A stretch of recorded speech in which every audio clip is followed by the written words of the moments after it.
Bismillahirrahmanirrahim. Assalamualaikum warahmatullahi wabarakatuh. Perkenalkan, nama saya Nahdatun Nisa, Stambuk 091-2020-0097 dari frekuensi 2, kelompok 5B. Pada kesempatan kali ini, saya akan menjelaskan mengenai percobaan viskositas fluida. Sebelum itu, kita harus mengetahui tujuan dari percobaan viskositas fluida. Tujuannya adalah untuk mengukur viskositas fluida menggunakan viskometer bola jatuh. Adapun prinsip kerjanya yaitu menggelindingkan bola ke dalam tabung gelas yang telah berisi fluida. Selanjutnya yaitu materi-materi dasar dalam percobaan viskositas fluida. Yang pertama yaitu viskositas. Viskositas adalah ukuran kekentalan suatu fluida yang disebabkan oleh gesekan-gesekan yang terjadi antar fluida. Yang kedua yaitu fluida. Fluida adalah subhimpunan pada fase benda, plasma, cair, gas, dan padat plastik. Dan yang ketiga yaitu viskositas fluida. Viskositas fluida merupakan gesekan yang ditimbulkan benda padat yang bergerak dalam fluida. Selanjutnya yaitu faktor-faktor yang mempengaruhi viskositas. Yang pertama yaitu temperatur, yang kedua tekanan, yang ketiga kehadiran zat lain, yang keempat bentuk molekul, yang kelima kekuatan antar molekul, dan yang terakhir yaitu konsentrasi. Selanjutnya yaitu alat dan bahan dalam percobaan viskositas fluida. Yang pertama yaitu kelereng, yang kedua mikrometer sekrup, yang ketiga jangka sorong, yang keempat stopwatch, yang kelima rollmeter, yang keenam gelas ukur, dan yang terakhir yaitu tabung gelas yang telah berisi fluida. Selanjutnya yaitu prosedur percobaan viskositas fluida. Sebelum itu kita harus menyiapkan alat-alat percobaan viskositas fluida seperti kelereng, mikrometer sekrup, jangka sorong, rollmeter, gelas ukur, dan tabung gelas. Selanjutnya yaitu kita mengukur diameter kelereng menggunakan mikrometer sekrup. Lalu kita mengukur tabung gelas, diameter tabung gelas menggunakan jangka sorong. Setelah kedua benda tersebut diukur, langkah selanjutnya yaitu memberikan penanda pada tabung gelas menggunakan karet gelang. Selanjutnya yaitu masukkan kelereng ke dalam tabung gelas yang telah berisi fluida dan kita menghitung waktu menggunakan stopwatch. Percobaannya dilakukan berulang kali sampai mendapatkan nilai modus di setiap datanya.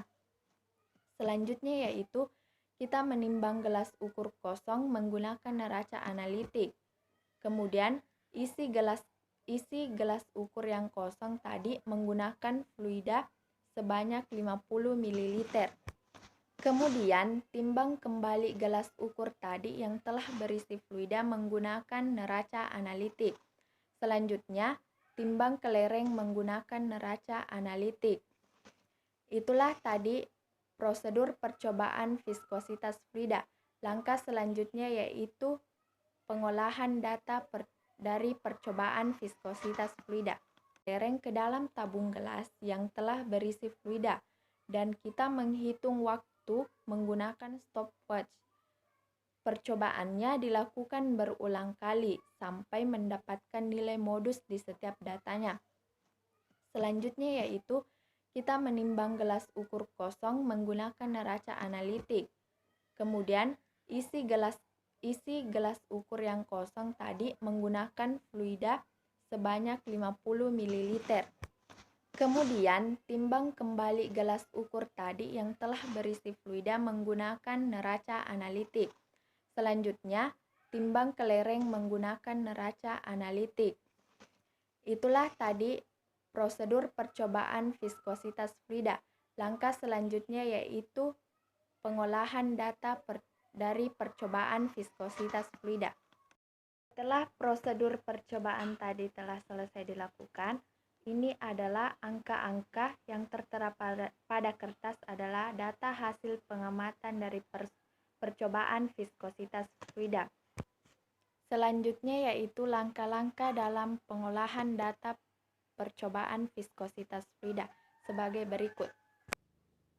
Yang pertama yaitu menentukan hubungan terhadap L. Rumusnya yaitu TL sama dengan T1 ditambah T2 ditambah T3 per 3. Untuk angka-angka dari T1, T2, dan T3 itu diambil pada data hasil pengamatan tadi. Sedangkan untuk angka 3-nya itu sendiri diambil pada jumlah T1, T2, dan T3 pada tabel data hasil pengamatan. T1 berjumlah 0,20 ditambah T2 0,22 ditambah T3 0,25 per 3. Hasilnya 0,22. Begitupun untuk T2 dan T3, angka-angka diambil pada tabel data hasil pengamatan percobaan viskositas fluida. T1, T2, dan T3 ini adalah untuk bola pertama. Sedangkan untuk bola kedua, cara penjumlahannya sama dengan untuk bola pertama. Langkah kedua yaitu menghitung hubungan TR kuadrat terhadap L. Adapun rumusnya yaitu R sama dengan D per 2. Untuk bola pertama, R1 sama dengan 0,01531 per 2. Untuk nilai 0,01531 itu diambil pada tabel data hasil pengamatan percobaan viskositas fluida. Sedangkan untuk duanya yaitu ketentuan dari rumusnya itu sendiri. Setelah semua nilai R1, R2, dan R3 didapatkan, langkah selanjutnya yaitu menjumlahkan semua nilai R. Kemudian dibagi 3. Kenapa dibagi 3? Karena jumlah R ada 3.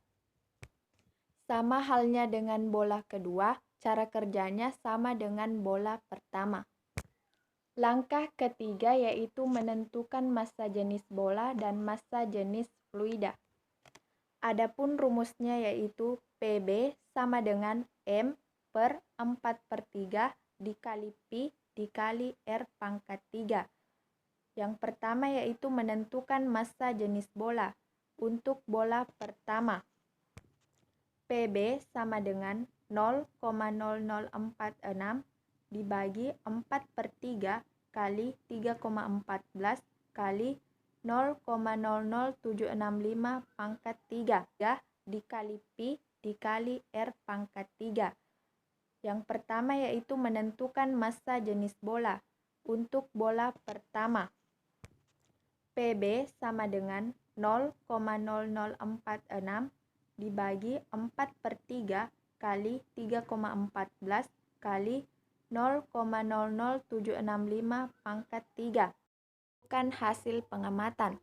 Sedangkan untuk nilai PB dan PF diambil dari langkah ketiga yaitu menentukan massa jenis bola. Begitupun untuk nilai koefisien viskositas kedua dan ketiga, cara kerjanya sama dengan koefisien viskositas pertama. Setelah semua nilai viskositas pertama, kedua, dan ketiga didapatkan, langkah selanjutnya yaitu menghitung koefisien viskositas tersebut, kemudian dibagi 3.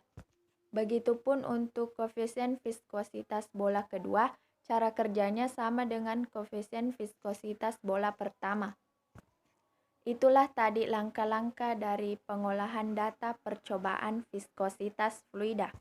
Selanjutnya kita tinggal memasukkan angka-angka tersebut pada tabel hasil pengamatan. Cara memasukkannya yaitu disesuaikan dengan keterangan-keterangan yang tertera pada tabel hasil pengamatan. Itulah tadi penjelasan mengenai percobaan viskositas fluida dan langkah-langkah pengolahan data viskositas fluida. Apabila ada salah kata, mohon maaf. Wassalamualaikum warahmatullahi wabarakatuh.